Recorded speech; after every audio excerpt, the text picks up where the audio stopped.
Hi, you're watching CNBC TV18 Newsreel. I'm Archana Solanki. Let's get started with our cover story. It's the last day of Prime Minister Modi's US state visit, during which he's all set to engage in one-on-one discussions with CEOs, professionals and other stakeholders. CEOs from prominent organizations like Boeing, Amazon, Google, FedEx, MasterCard and Adobe will be in attendance at the White House. Following the discussions, an official state lunch will be jointly hosted by US Vice President Kamala Harris and Secretary of State Antony Blinken. Later in the day, Modi will address a select gathering of the Indian diaspora leaders at Ronald Reagan Building and International Trade Center. 17 opposition parties met in Patna today in order to strategize ahead of the 2024 general elections hosted by Bihar Chief Minister Nitish Kumar.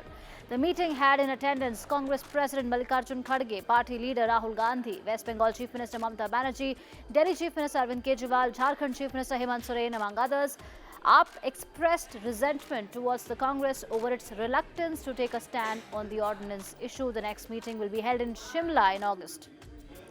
According to new electricity tariff rules, consumers across the country will soon be able to save up to 20% in power bills by planning usage during the day, as the government is set to implement time of the day tariff.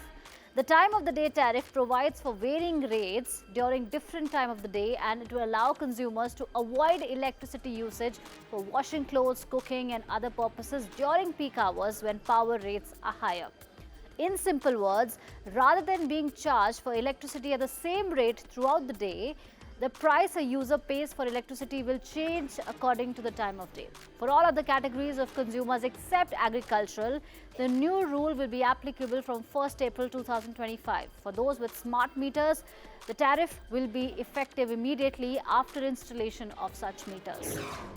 Let's shift our focus to markets this week. Stock markets end the day and the week with losses. All sectoral indices end in the red. IT stocks slide after Accenture tightened revenue outlook. Adani Group stocks also saw a sharp fall. More trouble for EdTech giant Byju's. The Ministry of Corporate Affairs had ordered an inspection of the company last week. Sources have told CNBC TV18 that the government ordered the probe, citing governance lapses within the company. This comes after Deloitte resigned as the company's auditor along with 3 directors on board. However, Byju's has denied the report and has called it speculative. Tech giant Apple is in talks with bankers and regulators to launch its credit card, Apple Card. Sources have told Money Control that Apple CEO Tim Cook met with HDFC Bank CEO and MD Shashi Jagdishan during his trip to India in April. Discussions are in early stages and no formal decision has been taken yet. Apple and HDFC have not offered any comment yet. Alright, 1 dead, 5 lakh affected and 14,000 people are living in 83 relief camps across 11 districts of Assam. As many as 22 out of the state's 31 districts have been hit by floods. The flood situation worsened in the monsoon-hit state with a sudden escalation in floodwaters over the past 2 days. Alright, the big international headline, the Titan submersible, which has been missing for days in the Atlantic Ocean with 5 men on board, suffered a catastrophic implosion. 2 businessmen, 1 diver, 1 teenager and the owner of the company that organized the trip to explore the remains of the Titanic have died. Rescue teams from the US, France and Canada were racing against time to locate it since Sunday, when its remains were ultimately found by a remotely operated vehicle about 480 meters from the Titanic wreckage last night. The United Nations has placed Russia's military and allied armed groups on its list of shame. The UN also verified that Russian armed forces and affiliated groups maimed 518 children and carried out 480 attacks on schools and hospitals. Russian armed forces also used 91 children as human shield. Wealthy nations have finalized an overdue $100 billion climate finance pledge to developing countries and created a fund for biodiversity and the protection of forests at a summit underway in Paris. The objective is to find financial solutions to the interlinked global goals of tackling poverty, curbing planet heating emissions and protecting nature.